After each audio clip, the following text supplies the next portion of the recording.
যাররা যাররা শস্যের দানা পরিমাণ কেউ ভালো আমল করলে এটাও ওজন হবে, যাররা যাররা পরিমাণ খারাপ আমল করলে এটাও ওজন দিবে একজন। তিনি কে?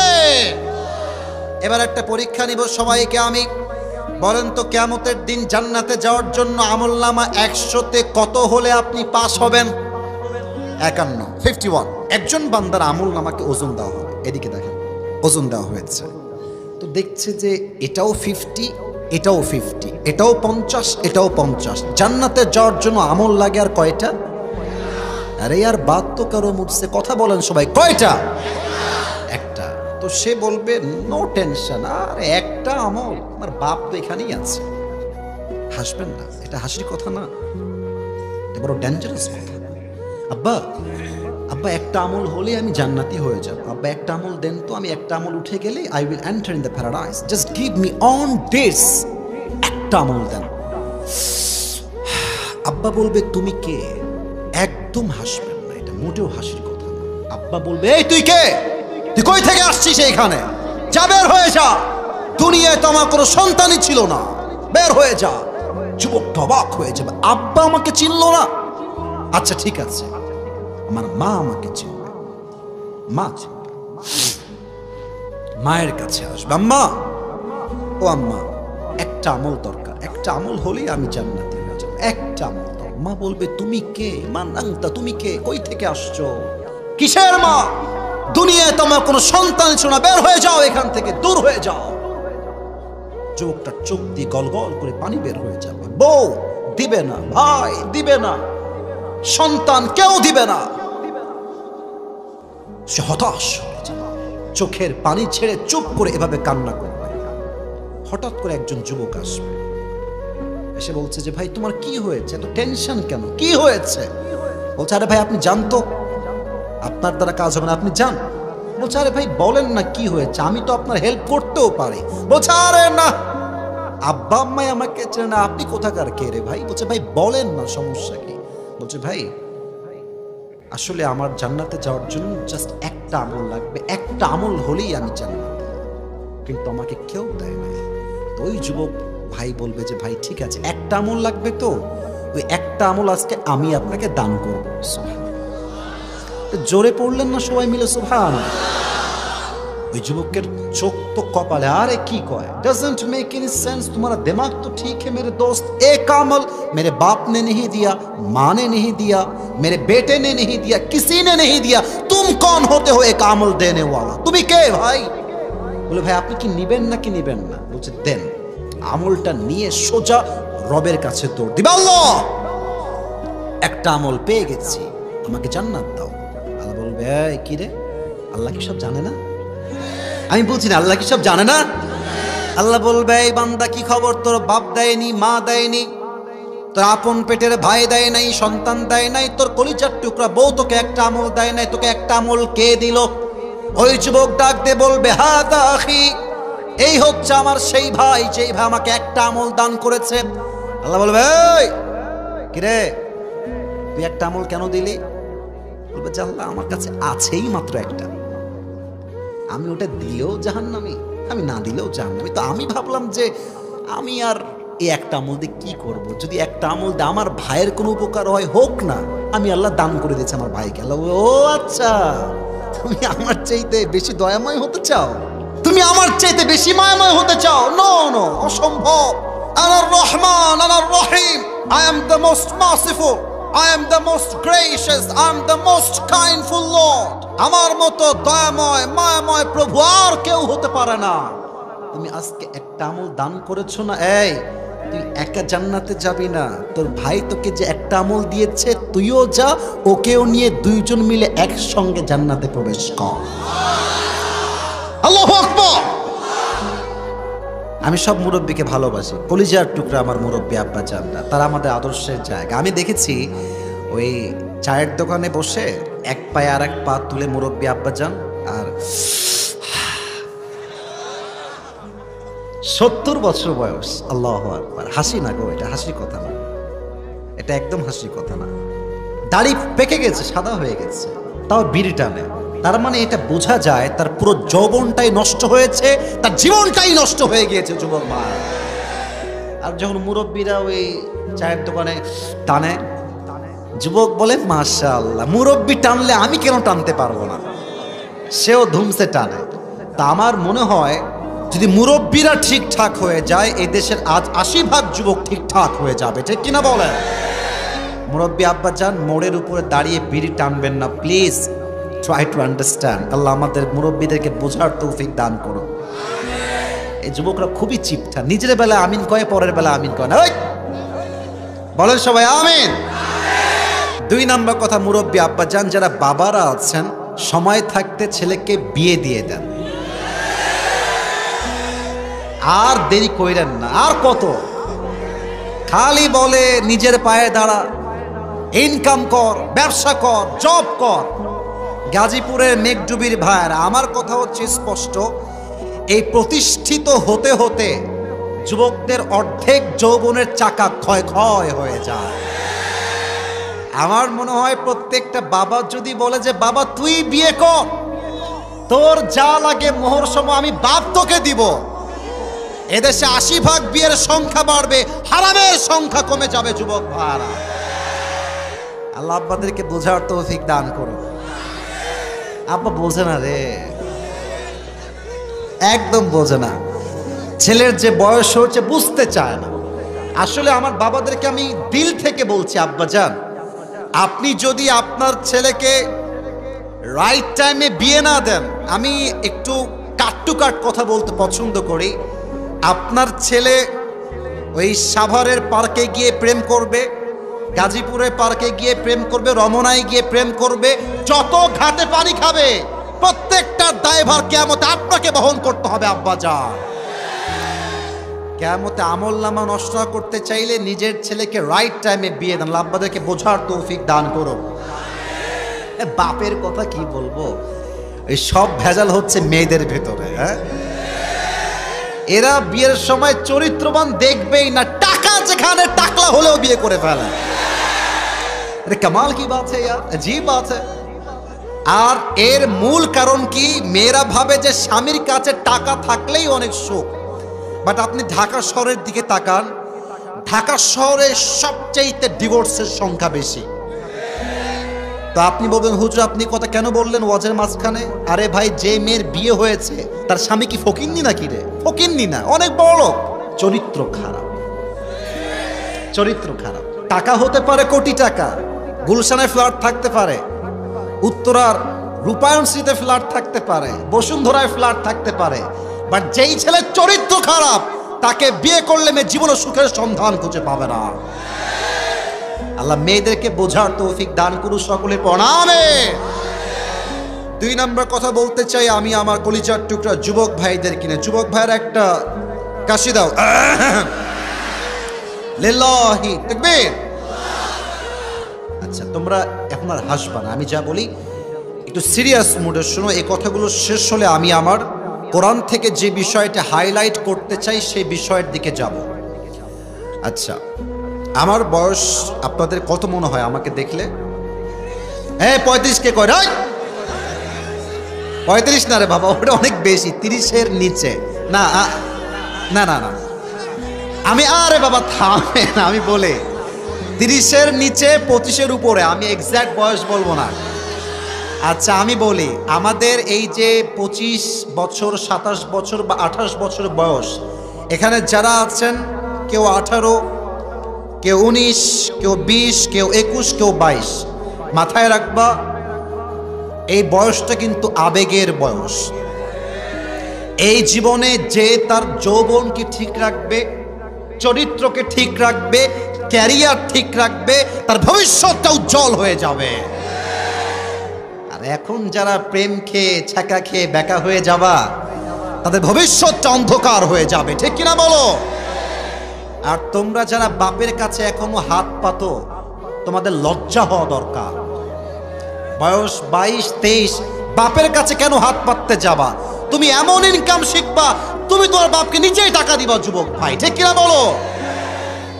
ফোকাস অন ইয়োর ক্যারিয়ার, নিজের ক্যারিয়ারে ফোকাস করো, 1 নম্বর কথা। 2, এটা বড় দামি কথা, বুঝে শুনে শুনবেন। আপনাদের গাজীপুর এটার যে বিভাগটার নাম কি?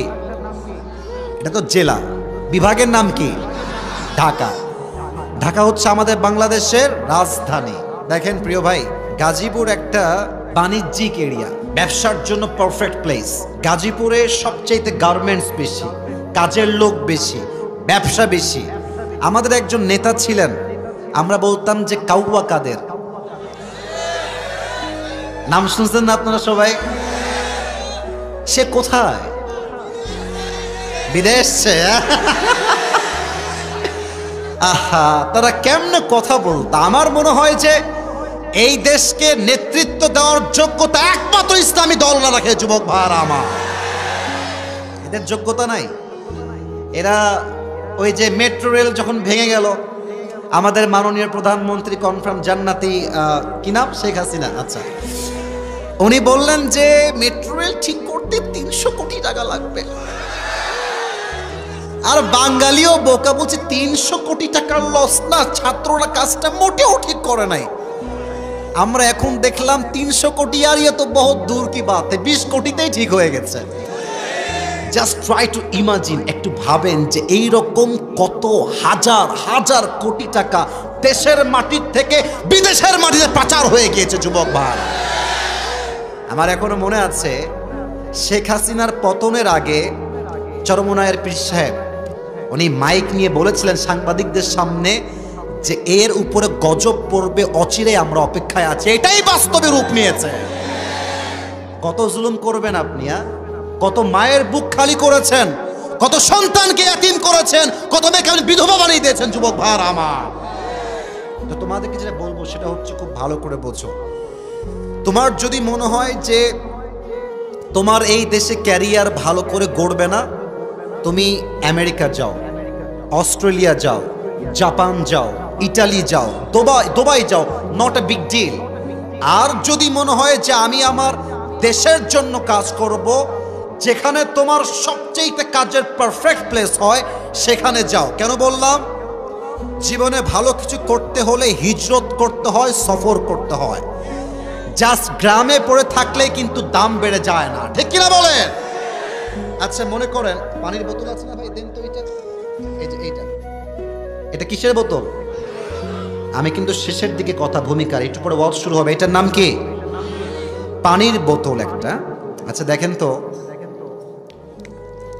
খুবই ছোট বোতলটা। এটা আপনি গাজীপুরের একটা দোকান থেকে নেবেন, অন অ্যাভারেজ দাম নিবে হয়তো বা 25 টাকা বা 20 টাকা, জাস্ট এক্সাম্পল হিসেবে বলছি।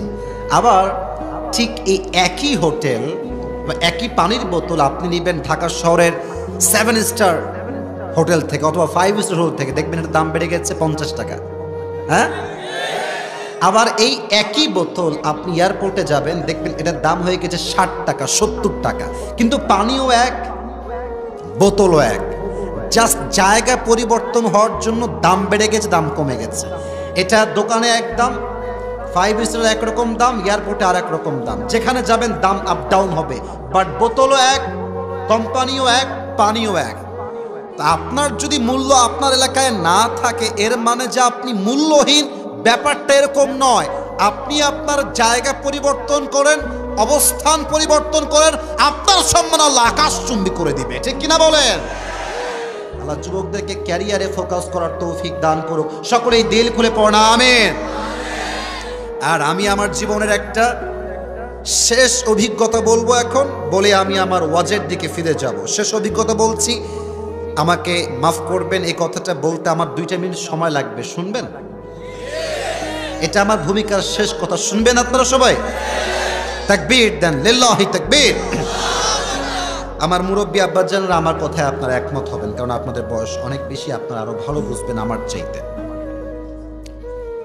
জীবনে আপনি যত ভেবেই সিদ্ধান্ত নেন না কেন, যত চিন্তা করেই সিদ্ধান্ত নেন না কেন, আপনি একদিন গিয়ে বুঝবেন হয়তোবা আমার সিদ্ধান্ত নেওয়াটা ভুল হয়েছিল। একটা সময় গিয়ে এটা ফিল হবে। হতে পারে এটা আপনার বিয়ের ক্ষেত্রে, বইয়ের ক্ষেত্রে, ব্যবসার ক্ষেত্রে, চাকরির ক্ষেত্রে। আপনার একটা সময় গিয়ে মনে হবে যে ইস, হয়তো সিদ্ধান্তটা আমার ভুল ছিল। এর মানে এটা নয় যে আপনি ভিন্ন সিদ্ধান্ত নিলে আফসোস করতেন না। It is not like that. যদি আপনি এর জায়গায় বি করতেন, তাও আপনি আফসোস করতেন। এর কারণ কি জানেন?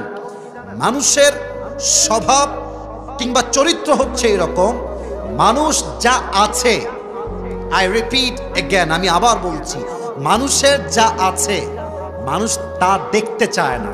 কি তার কাছে নাই এটা নিয়ে সে অলওয়েজ ভাবতে থাকে, ঠিক কিনা বলে? যা আছে, you have to be grateful for that. لئن شكرتم لأزيدنكم ولئن كفرتم إن عذابي لشديد.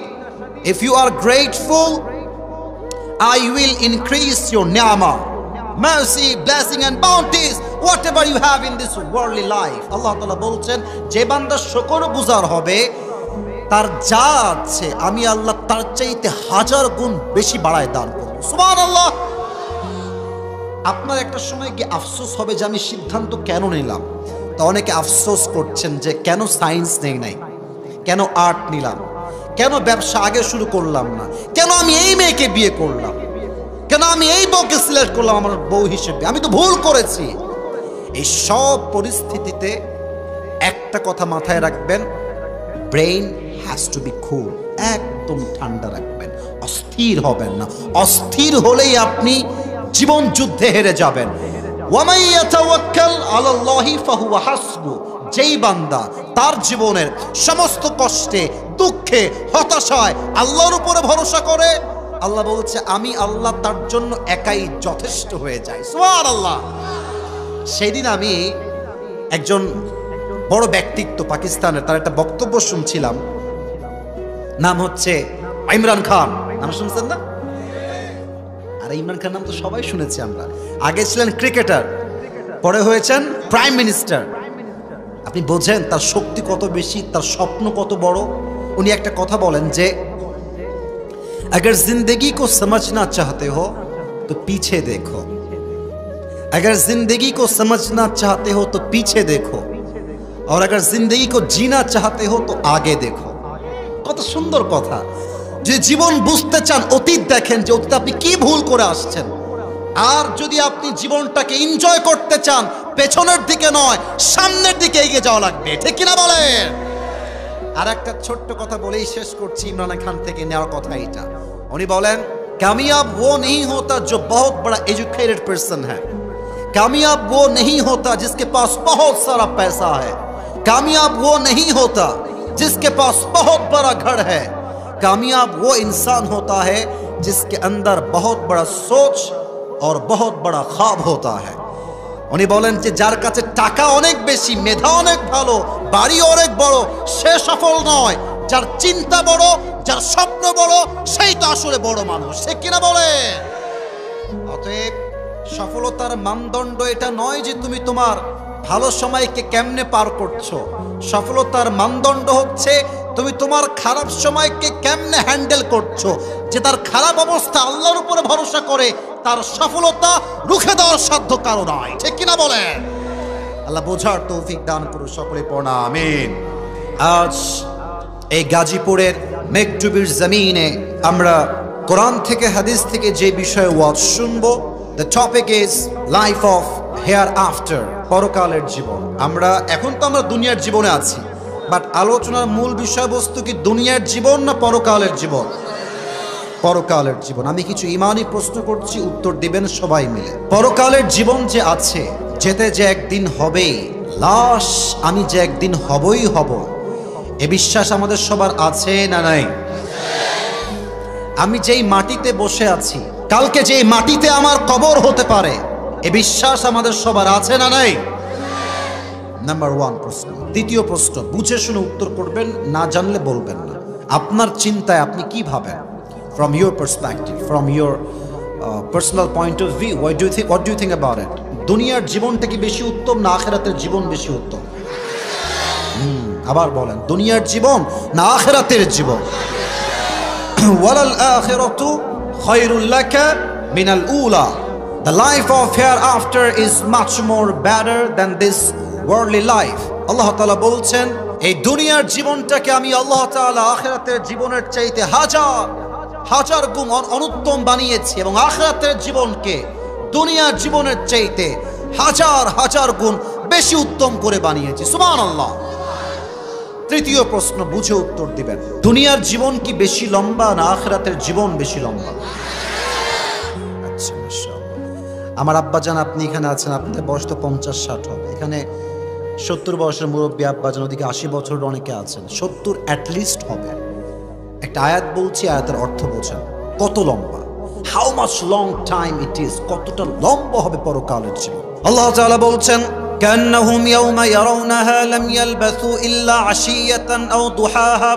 যখন কোন মুমিন বান্দা, মুসলমান বান্দা পরকালের জীবনকে ফেস করা শুরু করবে, পরকালের জীবন শুরু হয়ে যাবে, তার কাছে পরকালের জীবন এত লম্বা মনে হবে, সে বলবে, আল্লাহ, আমার 70 বছরের জীবন আজ আমার কাছে জাস্ট একটা সকাল কিংবা একটা সন্ধ্যা মনে হচ্ছে। আল্লাহু আকবার। 80 বছরের জীবন একটা সকাল কিংবা সন্ধ্যা মনে হবে। How much long time it is, could you imagine that, কতটা লম্বা সময় হবে আখিরাতের জীবন। এখন সবাই আপনারা 5 সেকেন্ডের জন্য চোখটাকে বন্ধ করবেন, আমিও করব, সবাই মিলে। কেন করবেন আমি বলে দিচ্ছি, কারণ আমি এখন যে ওয়াজটা করব আপনাকে, আমি একটা জগতে আপনাকে নিয়ে যেতে চাই। I would like to take everyone in the world of আখিরা। আখিরাতের জীবনে আপনাদেরকে সবাইকে নিয়ে যেতে চাই আয়াতের মাধ্যমে, হাদিসের মাধ্যমে। আমি আমার চশমা খুলছি, আমি আমার চোখ বন্ধ করব, কেউ বেঈমানি করবেন না, সবাই চোখ বন্ধ রাখবেন। 5 আমি গুনবো, 5 গুণা শেষ হলে then you will open your eyes, then চোখ খুলবেন, তার আগে নয়। সবাই চোখ বন্ধ করেন। 1 2 3 4 5, চোখ খুলেন। আমরা এখন আছি গাজীপুরের মেঘডুবির একটা ছোট্ট মাঠে। যুবক, মুরব্বী, মা বোন অনেকেই আমার সাথে আছেন, আমার কথা শুনছেন। আজ রাত বাজে 11টা বেজে পার। কাল যখন সকাল হবে, যে স্কুলে পড়ে সে স্কুলে যাবে, যে কলেজে পড়ে সে কলেজে যাবে, যে একজন ব্যবসায়ী, he will go to his own work place, সে তার ব্যবসার জায়গায় ফিরে যাবে, যে চাকরিজীবী সে চাকরির জায়গায় ফিরে যাবে। গাজীপুরের একটা চৌরাস্তা আছে এবং চৌরাস্তা পার হলে বিশাল বিশ্ব রোড আছে না নাই? আচ্ছা বলেন তো, বাইপাস রোড, একটা কথা ডামবাম করে শুনবেন না, একদম দিলের কান খাড়া করেন। বাইপাস রোড, যেখানে হানিফ বাস যায়, দেশ ট্রাভেলস যায়, গ্রামীণ যায়, ন্যাশনাল যায়, এই যে বাইপাস রোডগুলো, গাজীপুরের ভাইরা বুঝে বলবেন, বাইপাস রোডের যে গাড়িগুলো চলাচল করে, এর স্পিড কি কম হয় না অনেক বেশি হয়? অনেক বেশি হয়। 100, 110, 120 পর্যন্ত মাঝে মাঝে ড্রাইভাররা বাসের পাওয়ার উঠায় ফেলে, একদম 120 পর্যন্ত ঠেকায় ফেলে। তো আপনি যাচ্ছেন কালকে সকালবেলা ঢাকার দিকে, ঢাকায় কিছু কাজ আছে আপনার, তো আপনি গাজীপুর চৌরাস্তায় উঠে গেছেন, উঠে বাইক নিয়ে অথবা সিএনজিতে চড়ে অথবা কারে চড়ে যাচ্ছেন, you are going to Dhaka, the destination is Dhaka, যাবেন ঢাকায়। জাস্ট রোড দিয়ে যাচ্ছেন সামনের দিকে, হঠাৎ করে পেছন থেকে বিশাল বড় একটা ট্রাক অথবা বাস আপনার বাইকে গাজীপুরে এমন জোরে একটা ধাক্কা দিয়েছে, আপনি এক ধাক্কায় 30 হাত দূরে গিয়ে পড়েছেন। আর আপনার এই কপালটা, গাছের যে ডাল থাকে অথবা রাস্তার যে পিচ থাকে, কপালটা ঠাস করে গিয়ে পিচে লেগেছে, এমন জোরে আঘাত লেগেছে, কপালটা ফেটে ফিলকি দিয়ে গল গল করে রক্ত বের হচ্ছে। গাজীপুরের চৌরাস্তায় তো প্রায় সময় মানুষ বাসের নিচে চাপা পড়ে মারা যায়। এটা বড় মারাত্মক ডেঞ্জারাস জায়গা, গাজীপুরের এই চৌরাস্তার যে রাস্তাটা আছে, এমন ভাবে রক্ত বের হচ্ছে, গাজীপুরের সব লোক বলছে, এই ভাই সবাই আসো, বিশাল বড় একটা অ্যাক্সিডেন্ট হয়ে গেছে, সবাই আসো, and let's take him to the hospital, সবাই থেকে হসপিটাল নিয়ে চলো। আপনাকে সবাই মিলে ধরে কোনো মতে অ্যাম্বুলেন্স নিয়ে পাঠিয়ে দিয়েছে ঢাকার মেডিকেল কলেজে। You don't have any sense, আপনার কোনো সেন্স নাই, চোখ বন্ধ, and you don't have strength to talk with anybody, কথা যে বলবেন সেই শক্তিটুকু আপনার নাই। 24 ঘন্টা you are totally and completely senseless, কোনো জ্ঞান নাই আপনার। 24 ঘন্টা পর আপনি জ্ঞানে ফিরে আসছেন, চোখটা হালকা করে খুলেছেন, আমি কোথায় আসলাম, কোথায় ছিলাম, কিচ্ছু দেখা যায় না, আবজা আবজা মনে হয়। হঠাৎ করে দেখছেন যেই ঘরে আপনি শুয়ে আছেন এই ঘরে চতুর্পাশের রং হচ্ছে সাদা, বিছানার চাদর হচ্ছে সাদা, বালিশের কভার হচ্ছে সাদা, আর সামনে বিশাল বড় একটা গ্লাস রাখা আছে, ওখানে লেখা আছে রুমটার নাম হচ্ছে ICU। ICU এটা কোন রুম জানেন? যেই রুমে মানুষকে লাস্ট স্টেজে নেওয়া হয়। আপনারা আশা করছি বুঝছেন আমার কথা। মানুষজন আর বাঁচবেই না, লাস্ট ট্রাই, জীবনের শেষ মুহূর্ত, তখন থাকে সেই রুমে নেওয়া হয় লাস্ট ট্রাই করার জন্য। আপনার টনক নড়ে গেছে, আয় হায় আমি তো গাজীপুরে ছিলাম, আমি আইসিইউতে আসলাম কেমন করে? বুঝে ফেলবেন হায়াতের সময় বুঝি ফুরিয়ে গেছে, আমার হায়াত বুঝি শেষ হয়ে গেছে। হঠাৎ দেখবেন যে আইসিইউর যে জানালা আছে, জানালা উইন্ডো, একজন যুবক আকাশ থেকে নেমে আসছে জানালার ফাঁক দিয়ে। বলুন তো গাজীপুরের ভাইয়ের, আকাশ থেকে যে নামে সে কি মানুষ হয় না ফেরেশতা হয়? ভাবছেন যে এই ফেরেশতা কে, নাম কি তার? মাথায় আসছে প্রত্যেকটা মানুষের রূহ কবজ হওয়ার পূর্বে একজন ফেরেশতা আসবে, ইসমুহু মালাকুল মউত। মাথায় হুশ ফিরে আসছে। কিন্তু এই সময় এসে আমাদের মাঝে দুইটা কোয়ালিটি হয়ে যাবে, দুইটা ধরন। এক, আবারও বলছি, মৃত্যুর সময় মানুষের মাঝে অবস্থান হবে দুই রকম। এক হচ্ছে নামাজি, আর এক হচ্ছে বেনামাজি। নামাজির মরণ একরকম, নামাজির পরকাল একরকম, বেনামাজির মরণ বেনামাজির পরকাল আর এক রকম। প্রথমে নামাজিরটা বলছি, এদিকে তাকান, চোখে চোখ রাখেন। নামাজি বান্দার সামনে যখন মালাকুল মউত আসবে, তার দেহের জামা হবে সাদা কালার, তার চেহারায় চাপদাড়ি থাকবে, লম্বা চাপদাড়ি, আর তার চেহারা হবে ধবধবে সাদা। যুবক এসেই বলবে, এই নামাজি বান্দা, ইয়া আইয়াতুহান নাফসুল মুতমাইন্না উখরুজি ইলা মাগফিরাতিল্লাহি ওয়া রিজওয়ানিহি। এই প্রশান্ত আত্মা, নো টেনশন, কোনো টেনশন নাই, কোনো চিন্তা নাই, আসো, বের হয়ে আসো, আল্লাহর জান্নাত তোমার অপেক্ষায় আছে। না সুবহানাল্লাহ জোরে হয় নাই, পড়েন ইলা মাগফিরাতিল্লাহি ওয়া রিজওয়ানিহি। আল্লাহর জান্নাত, আল্লাহর ক্ষমা, আল্লাহর সন্তুষ্টি তোমার জন্য অপেক্ষায় আছে, তুমি বের হয়ে আসো। সুবহানাল্লাহ। নামাজি বান্দার রূহ কত দামি হবে! আল্লাহর হাবিব বলেছেন, কাফাম মিন নাকফানিল জান্নাহ ওয়া হানুত মিন হানুতিল জান্নাহ। নামাজি বান্দার রূহকে নেওয়ার জন্য, রিসিভ করার জন্য আল্লাহ তাআলা জান্নাত থেকে একটা লাল রেশমি রুমালের কাপড় দুনিয়াতে পাঠাবেন। ফেরেশতা রূহটা কবজ করবে, সুন্দর করে লাল রুমালের কাপড়ে প্যাকেট করবে। এরপরে এটা নিয়ে ইল্লিয়িন তথা আপনার রূহকে জান্নাতের ঠিকানায় সে ফেরেশতা পৌঁছে দিবে। সুবহানাল্লাহ। This is the death of people, those who perform the salah. এটা হচ্ছে নামাজি বান্দার মরণ। এবার আসেন বেনামাজি বান্দার মরণ কেমন হবে। হায় হায়, আজকে অনেকে এশার নামাজটা পড়েন নাই। আর একটা কথা বলবো, রাগ করবেন না, এখান থেকে ওয়াজ শুনে অনেকেই বাসায় যাবে, ফজরের নামাজটাও পড়বে না। রাগ করবেন না, এরকম লোক এখানেই আছে। এখানে এরকম লোক অনেকেই আছে যারা প্রতি সপ্তাহে জাস্ট জুমার দিন আসে, বাকি দিন এদেরকে হারিকেন দিয়েও খুঁজে পাওয়া যায় না। বেনামাজি বান্দার সামনে যখন মালাকুল মউত আসবে, আমার আব্বাজান, যুবক ভাইরা আমার চোখে চোখ রাখো, তার দেহের পোশাক হবে ব্ল্যাক, কালো, তার দেহের চামড়া বা স্কিন হবে ব্লু, নীল চেহারা, তার এক পা থাকবে জমিনে, আর হেড তথা মাথা থাকবে আকাশ বরাবর। বিশাল লম্বা একটা দেহ, এক বিশাল লম্বা ভয়ঙ্কর মানুষ, তার চেহারা কুৎসিত হবে, নীল। এই ভয়ঙ্কর চেহারা দেখে বেনামাজি যে মুরব্বী ছিল, বেনামাজি যেই মা ছিল, বেনামাজি যে যুবকটা ছিল, এইদিকে তাকান, এই চোখটা আমি নিজে দেখেছি মেডিকেলে, অনেকের চোখ এরকম মরার সময় লম্বা হয়ে যায়, এরকম ভাবে তাকায়, কেমন যেন ভয়ঙ্কর। আমার আব্বা যখন মেডিকেলে ভর্তি ছিল, আমার আব্বা একজন হার্টের পেশেন্ট, প্রায় 3 টাইমস তার হার্ট অ্যাটাক হয়েছে, প্রায় 3 বারের মতো। প্রথমবার যখন হার্ট অ্যাটাক হলো, আমি মেডিকেলে গেলাম। আমি তখন খুব ছোট ছিলাম, টাকা পয়সা কামাই করা শিখি নাই, খুবই ছোট।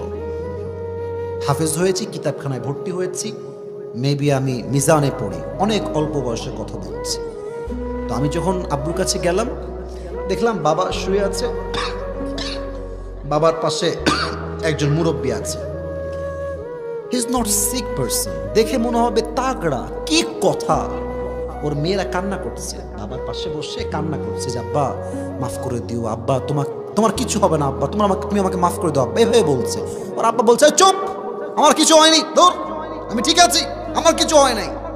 মৃত্যুর সময় ওর চোখগুলো এরকম বড় বড় হয়ে গেছে, চিৎকার দিয়েছে একটা।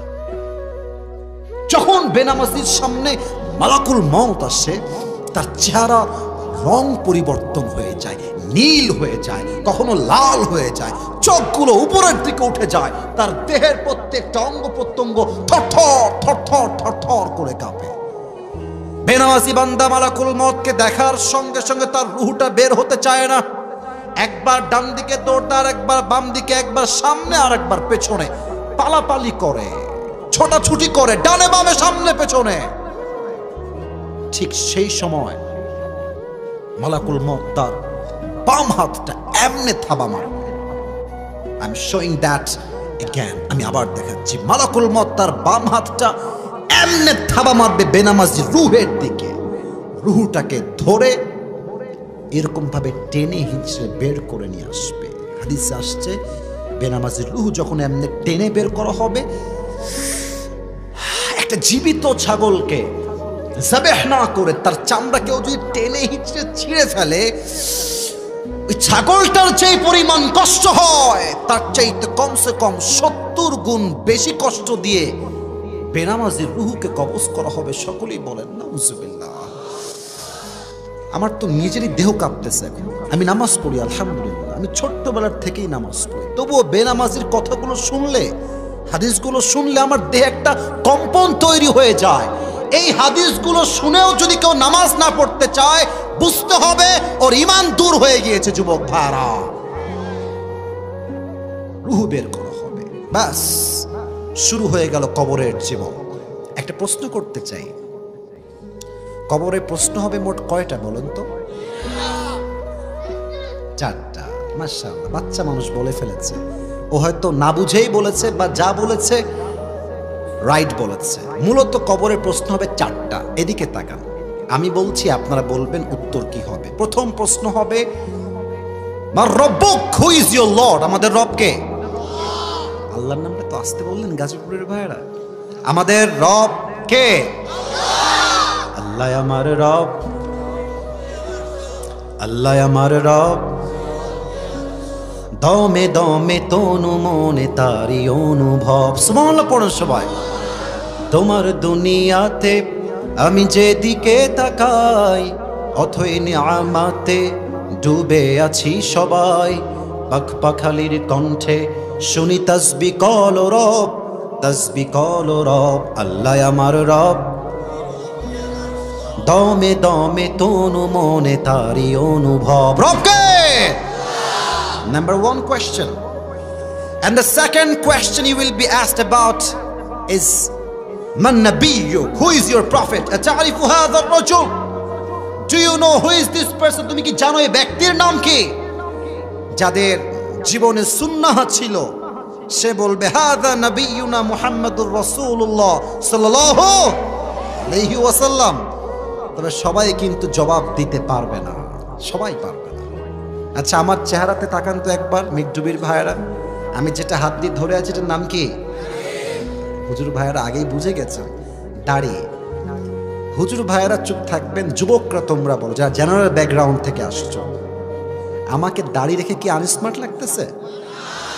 এত আসতে বললে কেন তোমরা? আমাকে আনস্মার্ট লাগতেছে? আমাকে এই চাপ দাড়ি রেখে খ্যাত লাগতেছে? আনকোয়ালিফাইড লাগতেছে? আমি তো বিশ্বাস করি যে দাড়ি রাখে সে কাপুরুষের সন্তান নয়, সে বীর পুরুষের সন্তান। আর যেই মেয়ে বলবে যে দাড়ি রেখে পছন্দ হচ্ছে না, বলবো তুই তো নিজেই আমার বউ হওয়ার যোগ্যতা রাখিস না। দাড়ি রেখে যেই মেয়ে আমাকে পছন্দ করবে সেই তো আমার বউ হওয়ার যোগ্যতা রাখে যুবক ভাই। এবার বলেন তো সবাই, আমার প্রিয় নবীর মুখে দাড়ি ছিল কি ছিল না? নবীর চেহারার মতো সুন্দর চেহারা আর দ্বিতীয় কারো কি হতে পারে? যাদের চেয়ে সুন্দর তুমি নবী আমার কমলিওয়ালা, দো জাহানের বাদশাহ তুমি প্যারা নবী সাল্লে আলা, দো জাহানের বাদশাহ তুমি প্যারা নবী সাল্লে আলা, যাদের চেয়ে সুন্দর তুমি নবী আমার কমলিওয়ালা। সুবহানাল্লাহ পড়ে। যাদের মতো চেহারা তার সুন্দর ছিল, তার মুখেও দাড়ি ছিল। অতএব বুঝতে হবে যেই মেয়েদের দাড়ি নিয়ে সমস্যা, ওর চরিত্রের সমস্যা, ওর রুচিতে সমস্যা। যুবক ভাইরা, দাড়িওয়ালা পছন্দ হবে কেন? গাঞ্জাখোর পছন্দ হবে তো তোমাদের? হ্যাঁ, দাড়িওয়ালা দেখলে বলে না খ্যাত বা গাঞ্জাখোর, ওয়াও। এই মেয়েদের রুচি নয়, চরিত্রের সমস্যা। যুবক ভাইরা, আল্লাহ এদেরকে হেদায়েত দান করুক। প্রণামে। 3 নাম্বার প্রশ্ন হবে ওয়ামা দীনুক, তোমার ধর্মের নাম কি? আমাদের ধর্মের নাম কি? ইসলামকে ধর্ম হিসেবে আমরা সবাই খুশি না বেজার? সকলেই পড়েন আলহামদুলিল্লাহ। 3টা প্রশ্ন শেষ। 4 নাম্বার প্রশ্ন, ফেরেশতা বলবে মাশাআল্লাহ, 3টার উত্তর শেষ। এবার 4 নাম্বার উত্তর দাও। ওয়ামা ইলমুক, তুমি এতগুলো উত্তর শিখেছো কই থেকে, জেনেছো কই থেকে, সোর্স কি, কোন কিতাব থেকে জেনেছো? আমরা বলবো যে কিতাব থেকে আমরা জেনেছি, কিতাবটার নাম আল কোরআন। বলেন সবাই, কিতাবটার নাম কি? এই 4টা উত্তর দেওয়ার সাথে সাথেই আল্লাহ বলবেন, এই ফেরেশতা আর কোনো ডিস্টার্ব করবি না, এক্ষুনি আমার বান্দার জন্য কবরটাকে 70 গজ প্রশস্ত করে দেয়, তার কবরের সঙ্গে জান্নাতের দরজা খুলে দে। সুবহানাল্লাহ। কবরে মোট প্রশ্ন হবে 4টা। এবার আসুন, এই যে পরকালের জীবন নিয়ে আমরা কথা বলেছিলাম শুরুতে, এই পরকালের জীবনটা হচ্ছে মোট 3 ভাগে বিভক্ত। এটা হচ্ছে আমার ওয়াজের একটা মেইন পয়েন্ট, যা টুপিটা পেতে চাও এটাকে ভালো করে বুঝে নাও। আর একটা কথা, আমি উঠেছি ঠিক 10:30টার সময়, এখন বাজে 11:25। আমি চাই 12টা পর্যন্ত আজকে ওয়াজ হবে। আপনারা কি রাজি আছেন? ইনশাআল্লাহ। আর হ্যাঁ, আমরা সবাই বসে আছি, 2-1 জন লোক উঠবে, ইটস ভেরি সিম্পল। কারণ সবাই তো ওয়াজ শুনতে আসে না, কিছু লোক বক্তার চেহারা দেখার জন্য মাহফিলে আসে। হ্যাঁ, তো 2-1 জন উঠে গেলে আমি বেশি কিছু বললাম না, এই জন্য যে যাদের কপাল ভালো তারা আজকের মাহফিলে দোয়া করেই বাসায় ফিরে যাবে। ঠিক কিনা বলেন? পরকালের জীবন 3টা ভাগ, বুঝে না, এটা সারা জীবন কাজে দিবে আপনার। 1, if you believe in life of hereafter, then you must have to believe in the day of resurrection. যে পরকালে বিশ্বাস করে সে পুনরুত্থান দিবসে বিশ্বাস করে। কাফেররা বলে যে এই মুহাম্মদ, আস্তাগফিরুল্লাহ নাউযুবিল্লাহ, এমনি ডাকে, এই মুহাম্মদ তুই যে বলিস তোর রব বলছে যে মরার পরে আবার জীবন দিবে, তো আমার বাপ তো কবে মরলো, ফিরে আসে না কেন? নাউযুবিল্লাহ বলবেন না? তারা বলে যে মরে গেলে জীবন শেষ, খাও পিও মौज मस्ती करो, नो टेंशन, डू फुर्ती, this life is the end of life, এটাই আমাদের শেষ জীবন। বাট মুমিনের বিশ্বাস এই জীবনটা আসল জীবন নয়, পরকালের জীবনটাই হচ্ছে আসল জীবন। ঠিক কি না? ভালো করে বুঝবেন, কাফেরদের কথা, মরে গেলে মানুষ শেষ আর বেঁচে আসবেন। আল্লাহ জবাব দিচ্ছেন। আচ্ছা বলেন তো, এই যে আপনাদের মাহফিলটা হচ্ছে, এই যে উপরে যে প্যান্ডেলটা আছে, এই যে কাপড়গুলো দেখেন তো, এখানে কি দেওয়া আছে? বাঁশ। বলেন সবাই, কি? আচ্ছা, বাঁশ যদি খুলে ফেলি এটা কি থাকবে না পড়ে যাবে? আচ্ছা বলেন, এর উপরে, বিশাল উপরে, ওইটার নাম কি? আকাশ। বলেন সবাই, নাম কি? এটাকে খুঁটিবিহীন, বাঁশবিহীন এভাবেই রেখে দিয়েছে একজন, তিনি কে? আল্লাহ বলছে, এই কাফের, আনতুম আশাদ্দু খালকান আমিস সামাউ বানাহা, তোর কি মনে হয় এই মানুষ সৃষ্টি করা কি বেশি কঠিন নাকি আকাশ সৃষ্টি করা বেশি কঠিন? আকাশ তো বিশাল লম্বা, বিশাল উঁচু। আমি যদি এই আকাশকে খুঁটিবিহীন দাঁড় করিয়ে রাখতে পারি, আমি আল্লাহ চাইলে মৃত্যুর পরে আবার জীবন দিতে পারি কি পারি না? বুঝি নাই, পারি কি পারি না? অতএব 1 নাম্বার বিশ্বাস যে আল্লাহ আমাকে আবার জীবিত করবেন, এই জীবনটা আমার আসল জীবন নয়, আবার আমাকে জীবিত হওয়া লাগবে কিয়ামতের দিনে। 2, if you believe in life of hereafter, then you must have to believe in the day of judgment, in the day of accountability, হিসাব দিবস। প্রত্যেকটা মানুষকে প্রত্যেকটা আমলের হিসাব নিবে একজন। আওয়াজ দিয়ে বলেন সবাই, তিনি কে? আপনাদের টিনের বাসা কার আছে? টিনের বাসা, টিনের বাসা আছে কারো? টিনের বাসা ভাই, আপনার টিনের বাসা আছে, ওদিকে আরো অনেকজনের আছে। আচ্ছা তোমরা দেখবা ভাইয়েরা, যুবক ভাইয়েরা, ওই ফজরের পরে টিনের বাসা দেখবা ছোট্ট ছোট ফুটা থাকে, ছোট্ট ছোট্ট ফুটা। দেখবা যখন সূর্য ওঠে দিনের বেলা, কিছু আলো ওই ফোটার থেকে ঘরে প্রবেশ করে, আর দেখবা ওই ফুটার যে আলোটা আসছে, ঠিক ওই ছোট্ট ফুটার যে আলোটা আছে, ওই ছোট্ট আলোর মাঝে কিছু ধুলি কণা দেখা যায়, যায় না? বুঝেন নাই, যায় না? আচ্ছা আপনি যদি ওই ধুলিকণাকে হাত দিয়ে ধরতে চান, ধরা যায়? ধরা যায়? আপনি যতই ধরবেন দেখবেন যে কিছুই নাই। এটা হচ্ছে যাররা, এটাই হচ্ছে যাররা। আল্লাহ তাআলা বলছেন, ফামান ইয়ামাল মিসকালা যাররাতিন খায়রান ইয়ারা ওয়া মান ইয়ামাল মিসকালা যাররাতিন শাররান ইয়ারা। If anyone has done an atom's weight of good, he will see it. If anyone has done atom's weight of bad, he will see it. যাররা যাররা শস্যের দানা পরিমাণ কেউ ভালো আমল করলে এটাও ওজন হবে, যাররা যাররা পরিমাণ খারাপ আমল করলে এটাও ওজন দিবে একজন। তিনি কে? এবার একটা পরীক্ষা নিব সবাইকে আমি। বলেন তো কিয়ামতের দিন জান্নাতে যাওয়ার জন্য আমলনামা 100তে কত হলে আপনি পাস হবেন? 51। বলেন সবাই 51। আচ্ছা, একজন বান্দার আমলনামাকে ওজন দেওয়া হবে, এদিকে দেখেন ওজন দেওয়া হয়েছে, তো দেখছে যে এটাও 50, এটাও 50, এটাও 50, এটাও 50। জান্নাতে যাওয়ার জন্য আমল লাগে আর কয়টা? আরে यार बात तो करो मुझसे, কথা বলেন সবাই, কয়টা? একটা। তো সে বলবে নো টেনশন, আর একটা আমল, আমার বাপ তো এখানেই আছে। হাসবেন না, এটা হাসির কথা না, এটা বড় ডেঞ্জারাস কথা। আব্বা আব্বা একটা আমল হলে আমি জান্নাতি হয়ে যাব, আব্বা একটা আমল দেন তো, আমি একটা আমল উঠে গেলে I will enter in the paradise, just give me on this, একটা আমল দেন। আব্বা বলবে তুমি কে? একদম হাসবেন না, এটা মোটেও হাসির কথা না। আব্বা বলবে এই তুই কে? তুই কই থেকে আসছিস এইখানে? যা, বের হয়ে যা, দুনিয়ায় তো আমার কোনো সন্তানই ছিল না, বের হয়ে যা। যুবকটা অবাক হয়ে যাবে, আব্বা আমাকে চিনলো না? আচ্ছা ঠিক আছে, আমার মা আমাকে চিনবে। মা চিনবে, মায়ের কাছে আসবে, আম্মা, ও আম্মা একটা আমল দরকার, একটা আমল হলেই আমি জান্নাতি হয়ে যাব, একটা আমল দরকার। মা বলবে তুমি কে? মান আনতা, তুমি কে? কই থেকে আসছো? কিসের মা? দুনিয়ায় তোমার কোনো সন্তান ছিল না, বের হয়ে যাও এখান থেকে, দূর হয়ে যাও। যুবকটার চোখ দিয়ে গলগল করে পানি বের হয়ে যাবে। বউ দিবে না, ভাই দিবে না, সন্তান কেউ দিবে না।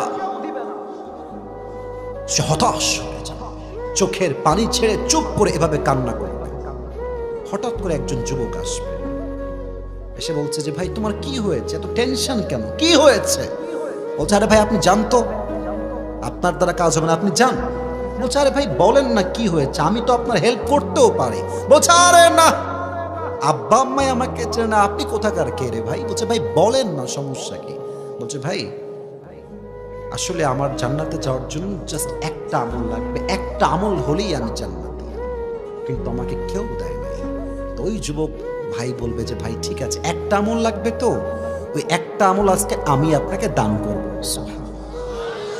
জোরে পড়লেন না সবাই মিলে সুবহানাল্লাহ? ওই যুবকের চোখ তো কপালে, আরে কি কয়, डजंट मेक एनी सेंस, तुम्हारा दिमाग तो ठीक है मेरे दोस्त, एक अमल मेरे बाप ने नहीं दिया, माँ ने नहीं दिया, मेरे बेटे ने नहीं दिया, किसी ने नहीं दिया, तुम कौन होते हो एक अमल देने वाला? তুমি কে ভাই? বলে ভাই আপনি কি নিবেন নাকি নিবেন না? বলছে দেন। আমলটা নিয়ে সোজা রবের কাছে দৌড় দিবে। আল্লাহ একটা আমল পেয়ে গেছি, আমাকে জান্নাত দাও। আল্লাহ বলবে এই কি রে, আল্লাহ কি সব জানে না? আমি বলছি না আল্লাহ কি সব জানে না? আল্লাহ বলবে এই বান্দা কি খবর, তোর বাপ দেয়নি, মা দেয়নি, তোর আপন পেটের ভাই দেয় নাই, সন্তান দেয় নাই, তোর কলিজার টুকরা বউ তোকে একটা আমল দেয় নাই, তোকে একটা আমল কে দিল?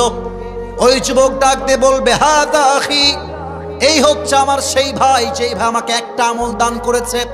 আল্লাহ বলবে এই কিরে তুই একটা আমল কেন দিলি?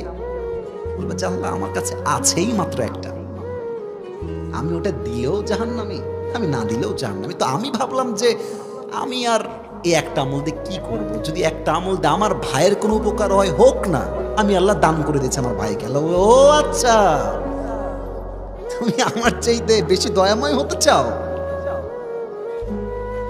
তুমি আমার চাইতে বেশি মায়াময় হতে চাও? নো নো, অসম্ভব। আনার রহমান, আনার রহিম, I am the most merciful, I am the most gracious, I am the most kindful Lord. আমার মতো দয়াময় মায়াময় প্রভু আর কেউ হতে পারে না। তুমি আজকে একটা আমল দান করেছো না, এই তুই একা জান্নাতে যাবি না, তোর ভাই তোকে যে একটা আমল দিয়েছে তুইও যা, ওকেও নিয়ে দুইজন মিলে একসঙ্গে জান্নাতে প্রবেশ কর। আল্লাহু আকবার। আচ্ছা, আরেকজন বান্দা দাঁড়াবে কিয়ামতের দিন, এটা একটু ডেঞ্জারাস সিচুয়েশন। উঠবে নামবে, এই আমার ডান হাত দেখেন, ডান আমল নামা কবি নিচে যাতা হয় তো কবি উপর যাতা হয়, একবার নিচে আপস ডাউন, নামে উঠে নামে উঠে। ওর জীবন যদি দুনিয়ার হতো ও হার্ট অ্যাটাক করে মরে যেত জায়গাতে। একবার উঠে একবার নামে, ব্যাপারটা কি? হঠাৎ করে দেখবে তার আমল নামা উপরের দিকে উঠে এভাবেই থেকে গেছে, জিতে গেছে, সে জিতে গেছে। সে বলবে আয় হায় হায়, আমার কোন আমল আমাকে আজকে বাঁচাই দিল রে? গায়েব থেকে আওয়াজ আসবে, আরে ভাই তোমার উত্তম চরিত্র আজ তোমাকে জাহান্নামের কাতার থেকে জান্নাতি মানুষের কাতারে দাঁড় করিয়ে দিয়েছে। উত্তম চরিত্র। আপনি ভাবেন নামাজ পড়াই ইসলাম, আপনি ভাবেন যাকাত দেওয়াই ইসলাম, আপনি ভাবেন টুপি পড়লেই ইসলাম, আপনি ভাবেন দাড়ি রাখলেই ইসলাম। না, ইসলাম মানে দাড়ি, টুপি, হজ, যাকাত আর নামাজ নয়। ইসলাম মানে হচ্ছে সবচেয়ে উত্তম চরিত্রের নাম গাজীপুরের ভাইরা। উত্তম চরিত্র হওয়া লাগবে। তবে হ্যাঁ, আউয়ালু মা ইউহাসাবু বিহিল আবদু ইয়াউমাল কিয়ামাতি আস-সালাহ, কিয়ামতের কঠিন দিনে প্রথম হিসাব প্রত্যেকটা মানুষের নেওয়া হবে একটা বিষয়। বলেন তো সবাই বিষয়টার নাম কি?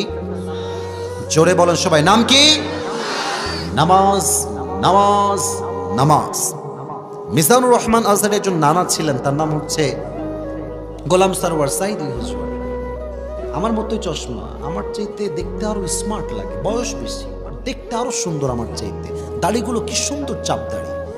মাহফিল কম করতেন, জুমার খুতবা বেশি দিতেন। করোনা ভাইরাসের সময় উনি কিছু কথা বলে যুবকদের হৃদয়ে জায়গা করে নিয়েছেন। উনি একটা কথা যেটা আমাকে টাচ করেছে, ওনার কথাটা, আমি যুবক হিসেবে আমার লাইফে একটা চেঞ্জিং আসছে।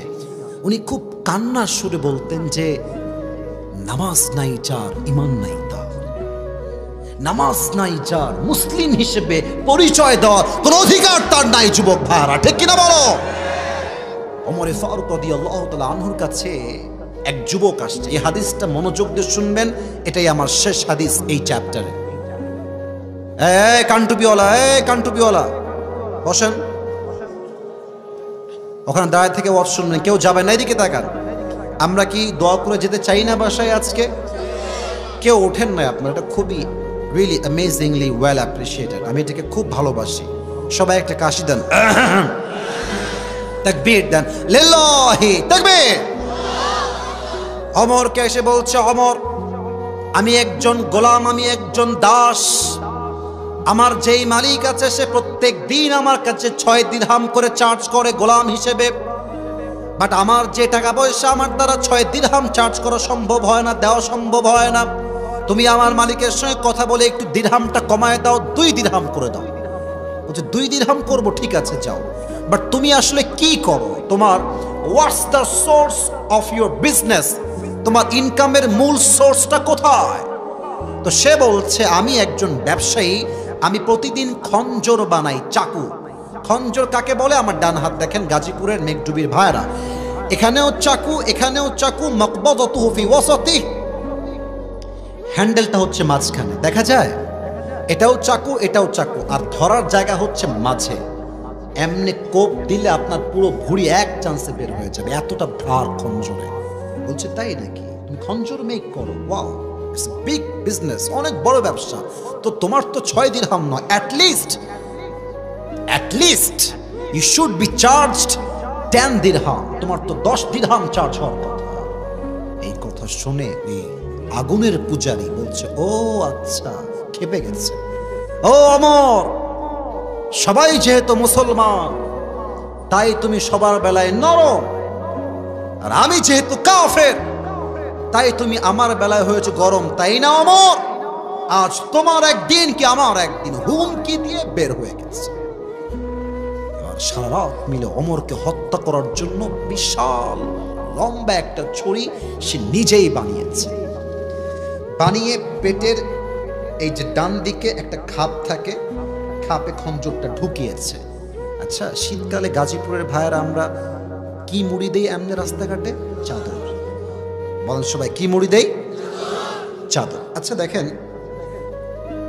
আমি একটু উঠে বসলাম যেন আমাকে দেখা যায়। হাদিসটা প্র্যাকটিক্যালি বোঝাতে চাই বাই অ্যাক্টিং, অভিনয় করে, যাতে আপনারা মর্মার্থ বোঝেন যে হাদিসটা আসলে কি বোঝাচ্ছে। সে খাপটা রেখেছে পেটের ডান দিকে। এখন সে ওমরকে হত্যা করবে কেমনে? Because he is the prime minister of a country. একটা দেশের প্রধানমন্ত্রীকে মারা এতটা সহজ নয়। সে প্ল্যান করেছে কি দেখেন, সে ভেবেছে ওমর যখন নামাজ পড়তে আসবে ইমাম হয়ে, আমি যদিও কাফের, আমি ছদ্মবেশ ধরে মুসল্লি হয়ে মসজিদে প্রবেশ করব। আজান হয়ে গেছে ফজরের, অন্ধকার, ঘুটঘুটে অন্ধকার, কাউকে দেখা যায় না। সে তার খঞ্জরটাকে পেটের ডান দিকে রেখেছে, আর চাদরটা দিয়ে কেমনে ঢেকেছে একটু বোঝার ট্রাই করেন। ডান দিক থেকে এইটা এইভাবে দিয়ে চাদরটাকে পুরো এমনে দিয়ে এই দিকে দিয়েছে, অর্থাৎ জাস্ট লাইক এ নিকাব অফ গার্লস। মেয়েদের যে হিজাব থাকে, নিকাব থাকে, পুরো মুখ ঢাকা এমনে ঢেকেছে, আর উপর থেকে চাদরের ভাঁজটা এই ভ্রু পর্যন্ত দিয়েছে। চোখ ছাড়া ঠোঁট, গাল, নাক কিছুই দেখা যায় না, পুরো ফেসটাই কাভার্ড, ঢাকা চাদর দিয়ে। মসজিদে আজান দিয়েছে, আল্লাহু আকবার, আল্লাহু আকবার। আজান যখন শুরু হয়ে গেছে, সাহাবা একরামরা নামাজ পড়তে মসজিদে আসছে। ওই কাফের তার পেটের ডান দিকে বিশাল লম্বা একটা খঞ্জর রেখেছে, তার চোখ, তার চেহারা, তার পুরো দেহ চাদর দিয়ে ঢেকে ফেলেছে। ওমর এসে বলছে, সফু সুফুফাকুম, কাতার সোজা করো, কাঁধে কাঁধ মিলিয়ে দাঁড়াও, আল্লাহু আকবার। দাঁড়িয়েছেন নামাজে। যতটুকু দেখা যায়, আমার চেহারা কেউ দেখবেন না, আমার পেটে দেখান। আমি যে 2 হাত বেঁধেছি আমার সানার জন্য, আমাকে কেউ দেখবেন না, আমার পেটে যে 2 হাত বেঁধেছি। হাদিসটা বুঝতে চাইলে লুক অ্যাট মাই বেলি সাইড, আমার পেটের দিকে তাকান। 2 হাত বেঁধেছি, যতটুকু দেখা যায় দেখেন। পেটে 2 হাত বেঁধে সানা পড়েছেন, কেরাত পড়েছেন, অ্যান্ড দেন যখন সূরা ফাতিহা পড়ে কেরাত পড়ে আল্লাহু আকবার রুকুতে গেছে।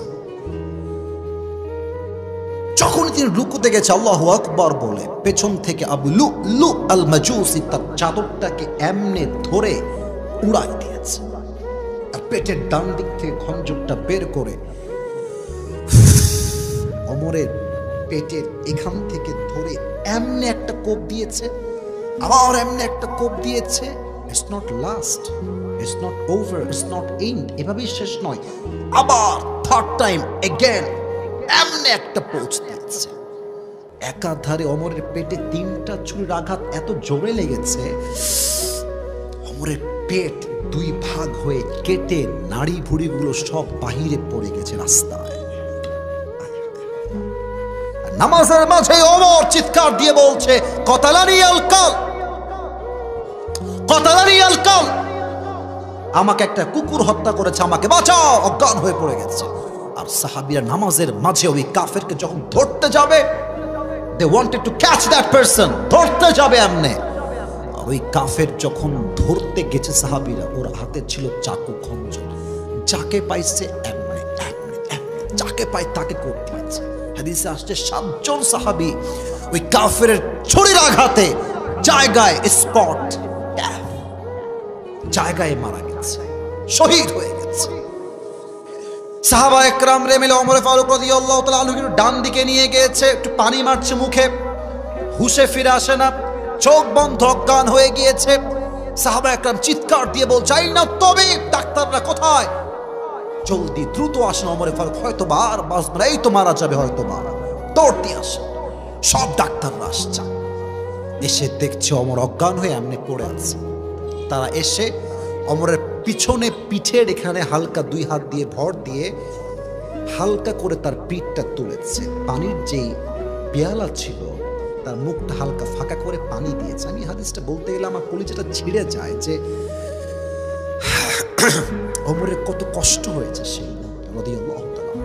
পানি যখন মুখে দিয়েছে, পানিটা গলা দিয়ে নেমে বুক দিয়ে নেমে পেট এরকম কেটে গেছে, তো বুক দিয়ে পানিগুলো নেমে সবগুলো পানি পেট কেটে বাহিরে বের হয়ে গেছে। দুধ নিয়ে আসো, দুধ নিয়ে আসছে, দুধ দিয়েছে, দুধটা মুখ দিয়ে ঢুকে গলা দিয়ে নেমে বুক দিয়ে নেমে পুরো পেট এত কেটে গেছে, সবগুলো দুধ গল গল করে পেট থেকে বাহিরে বের হয়ে গেছে। কি ডেঞ্জারাস সিচুয়েশন, কি অবস্থা! সাহাবা একরাম কাঁদছে, হয়তো বা ওমর আর বাঁচবে না, নাড়ি ভুড়ি সব বাহিরে বের হয়ে পড়ে আছে।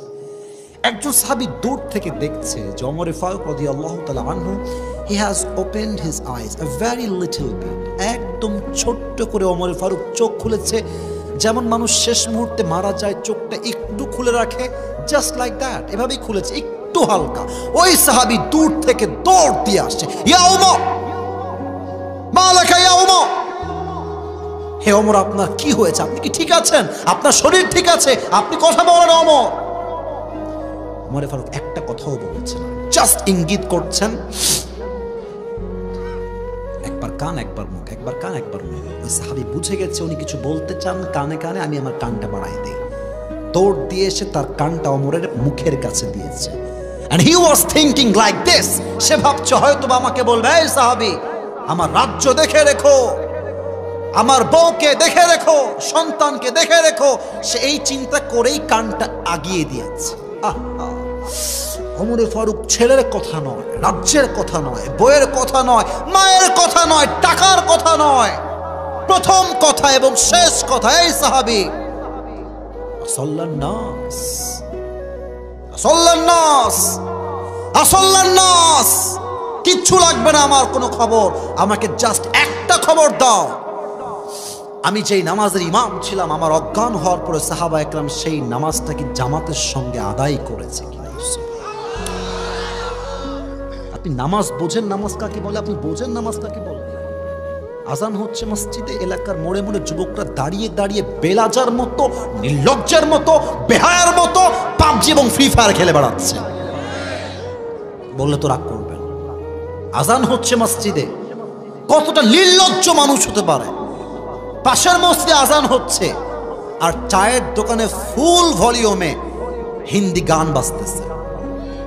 আপনার কথা ঠিক না বলে আমি ওয়াজ কারে করি, ভাই কথা বলেন ঠিক আছে কিনা আমার কথা? আর আমি দেখেছি মেয়েদেরকে, কিছু মেয়ে আছে দেখবেন আজান হচ্ছে মসজিদে, আসলে কি জানেন, মেয়ে মানুষ ভালো হইলে ভালোর ভালো হয়, আর খারাপ হইলে একদমই নষ্ট হয়ে যায়, ইমান আমল সব শেষ হয়ে যায়। আমি দেখেছি অনেক মেয়ে আছে এরকম, আজান হচ্ছে মসজিদে, রাস্তায় হাঁটতেছে জিন্সের প্যান্ট টি শার্ট পরে, এমন ভাবে ওর দিকে আমি আসিফ কেন? যদি কোনো মুরব্বী একবার ভুলে চোখ পড়ে যায়, তার ইমান চরিত্র দুইটাই নষ্ট হয়ে যাবে। যুবক ভাইরা আমার, ঢাকা শহরে এর সংখ্যা সবচেয়ে বেশি। আপনি যমুনা ফিউচারে যান, আপনি বসুন্ধরা সিটিতে যান, আমি কথা রাগ করবেন না, আমি যা বলবো বাস্তব কথা ভাই, রাগ করলে আমার কিছু করার নাই। মেয়েদেরকে দেখলে মনে হবে দাজ্জাল আসার সময় নিকটবর্তী হয়ে গেছে। যুবক ভাইরা, এই মেয়েদের ড্রেস পোশাক দেখলে মনে হবে, গুলশানে যান আপনি, বসুন্ধরা যান আপনি, আপনার চোখ পড়লেই বুঝবেন যে কিয়ামত আর বেশি দিন বাকি নাই। যুবক, এই মেয়েরাই তার প্রমাণ, এদের পোশাকই তার প্রমাণ। হায় হায় হায়, আজান হবে প্রথম কাজ চাকরি নয়, আজান হবে প্রথম কাজ আপনার ব্যবসা নয়, আজান হলে প্রথম কাজ ওযু, তারপরে নামাজ। ঠিক কিনা বলেন? আউয়ালু মা ইউহাসাবু বিহিল আবদু ইয়াউমাল কিয়ামাতি আস-সালাহ।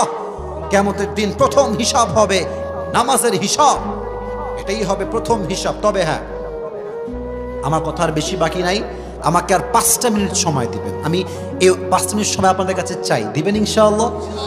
না, আমি জোরে শুনতে চাই, বলেন সবাই ইনশাআল্লাহ।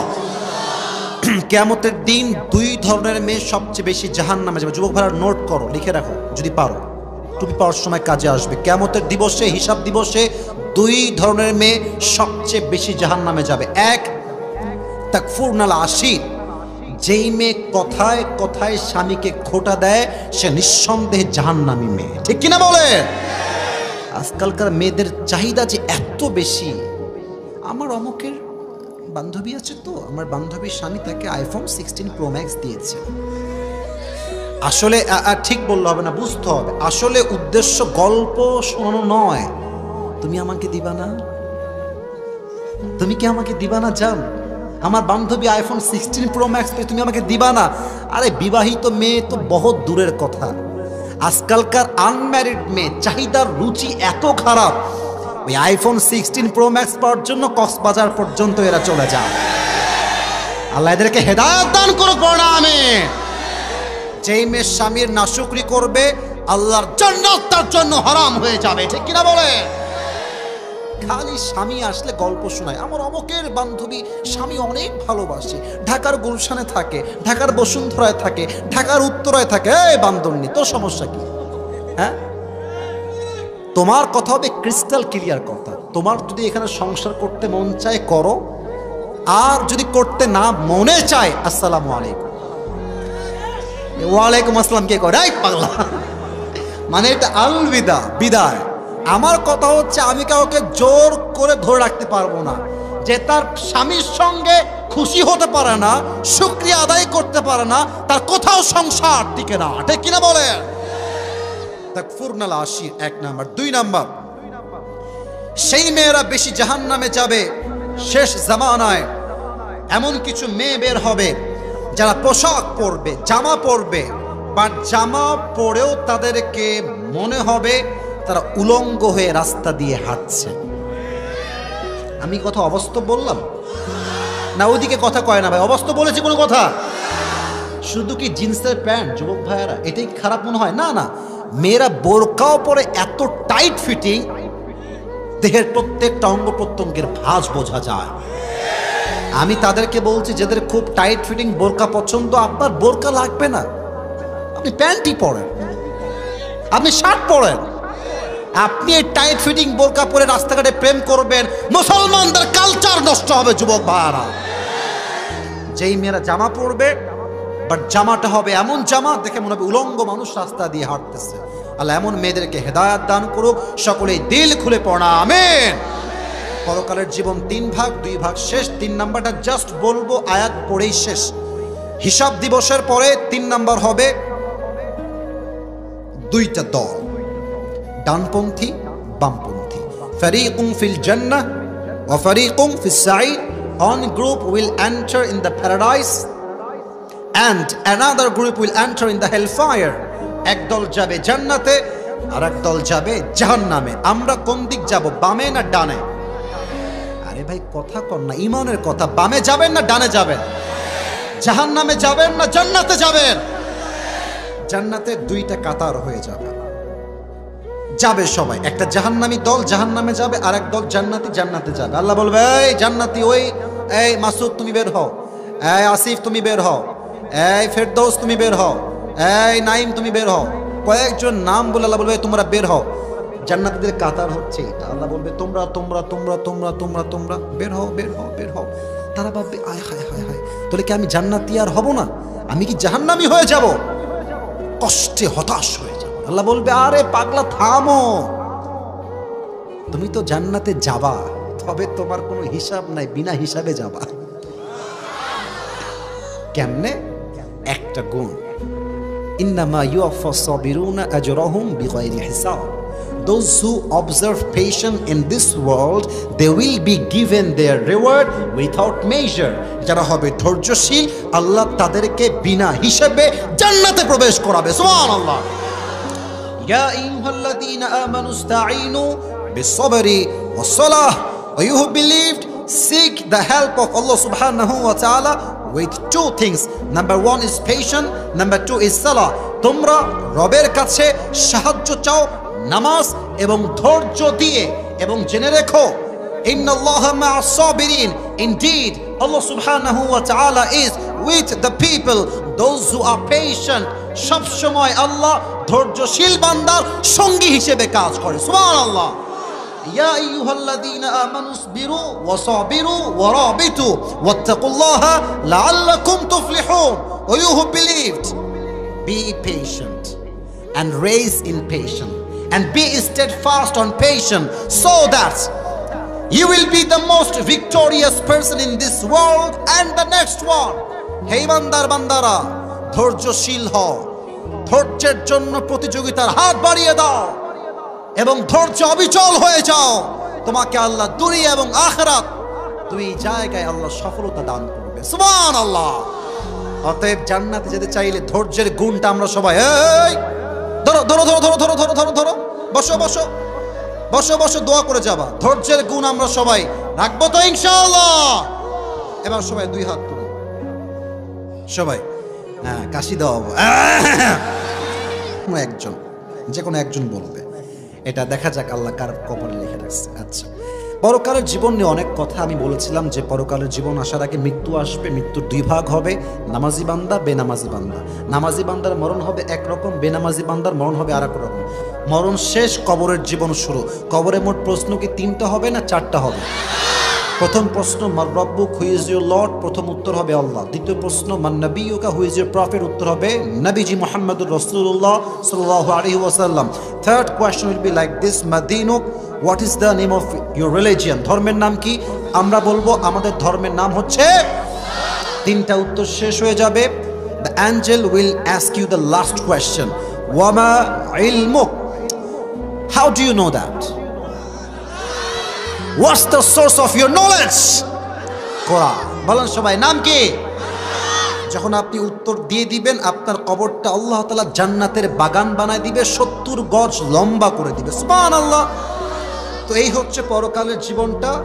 ইট হ্যাজ স্টার্টেড নাও, এটা শুরু হয়ে গেছে এখন থেকে। বলেছিলাম যে if you believe in life of hereafter, then you must have to believe in three things. Number one, you have to believe in the day of resurrection. Number two, you have to believe in the day of accountability, the day of judgment. And number three, there will be two groups in the day of judgment. First of all, they will enter in the paradise, and the second group will enter in the hellfire. পরকালের জীবন তিনটা ভাগ। এক হচ্ছে পুনরুত্থানে বিশ্বাস, এই জীবনটাই শেষ জীবন নয়, কবরে যাওয়ার পরে আমাকে আবার একটা নতুন জীবন দিবে একজন, তিনি কে? দুই নাম্বার, যে পরকালে বিশ্বাস করবে সেটা বিশ্বাস রাখবে আমার আমল চাই ছোট হোক কিংবা বড় হোক, প্রত্যেকটা জাররা জাররা আমলের হিসাব আমাকে নিবে একজন, তিনি কে? এবং সেই কিয়ামতের কঠিন দিনে একজন বান্দাকে আরেকজন বান্দা জাস্ট একটা আমল দিয়ে হেল্প করবে। আল্লাহ বলবে, তুমি যে একটা আমল পেয়েছো, তুমি একা জান্নাতে যাবা না, যে তোমাকে একটা আমল দিয়েছে তাকে নিয়ে দুইজন মিলে জান্নাতে প্রবেশ করো। সুবহানাল্লাহ। আর একজন বান্দার আমলনামা হঠাৎ করে, আরে কিভাবে হইল এটা? গায়েব থেকে বলা হবে তোমার চরিত্র তোমার কাছে জান্নাতে মানুষ হিসেবে কবুল করেছে। সুবহানাল্লাহ। অতএব জান্নাতের জন্য আমলনামা ভারী করতে চাইলে শুধুমাত্র নামাজ পড়লেই হবে না, যাকাত দিলেই হবে না, হজ করলেই হবে না, চরিত্র যার ভালো তার সবকিছুই ভালো। ঠিক কিনা বলে? একটা কথা মনে পড়ে গেল, বলবো না, আরে না থাক, বলা যাবে? আচ্ছা, এটা বলে যেহেতু মনে পড়ে গেছে, না বললে আবার মনে খারাপ লাগবে পড়ে গিয়ে। সেটা হচ্ছে যে ওই যে যুবকদেরকে বলবেন যে এই চল রে নামাজে চল, প্যান্ট খারাপ, প্যান্ট খারাপ। এই তোর প্যান্ট খারাপ কেন? তুই কি বিয়ে করেছিস? এই বান্দর, এই বিয়ে ছাড়া তোর প্যান্ট খারাপ হয় কেন? আমি তো বুঝি না। আসলে প্যান্ট না, ওর চরিত্রটাই খারাপ। আর অনেকে বলে যে আরে এটা কি নামাজ পড়ার বয়স, বড় হই, 40 বছর হোক 50 বছর হোক তখন নামাজি হব। এরা সব উপরে ফিটফাট, ভেতরে পুরোটাই সদর ঘাট। ওই কথাটা হচ্ছে এরকম যে এই ব্যাঙে আর সাপে ছিল চরম বন্ধুত্ব।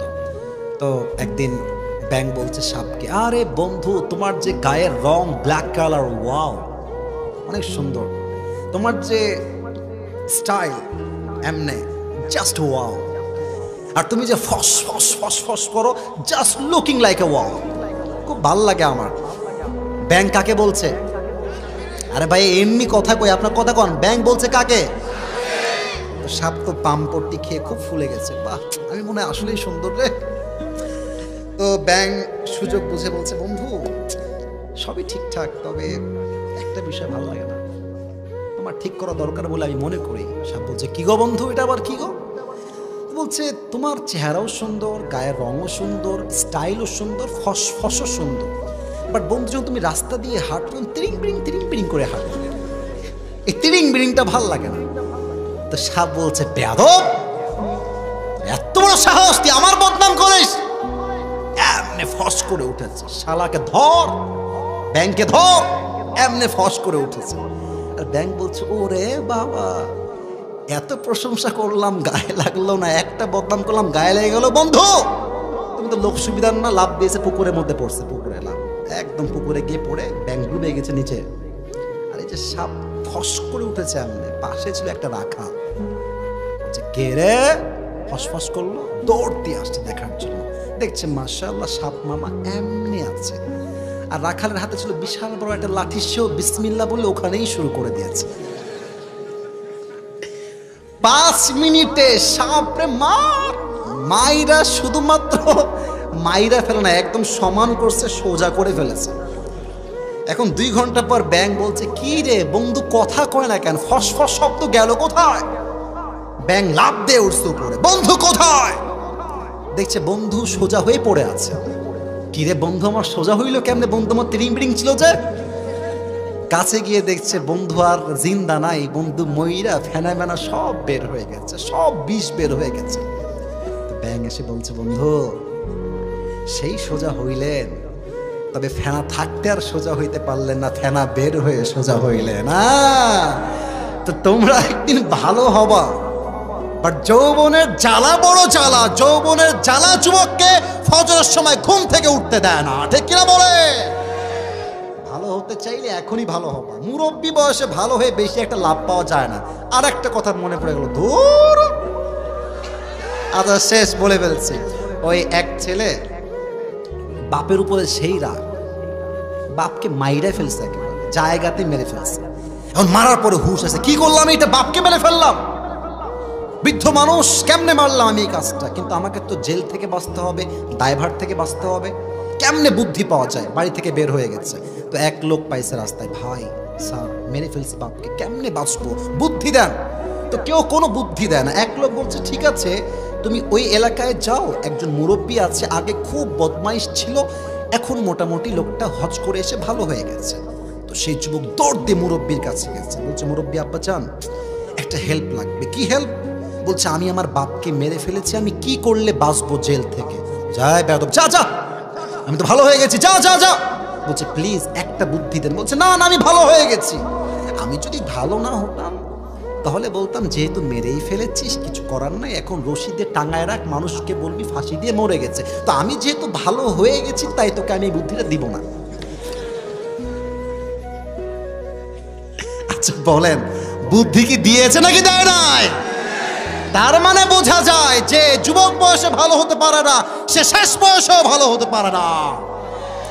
নামাজ পড়তে হলো সময়। এখন তো বলছিলাম কিয়ামতের দিবসে হিসাব হবে প্রথম নামাজ নিয়ে। বলেন সবাই, কি দিয়ে? আর 2 ধরনের মেয়ে সেই দিন জাহান্নামে যাবে। 1, যারা স্বামীর নাশুকরি করে। 2, যারা এমন পোশাক পরে, পোশাক দেখেও মনে হয় উলঙ্গ মেয়ে রাস্তা দিয়ে হাঁটছে, ঠিক কিনা বলেন?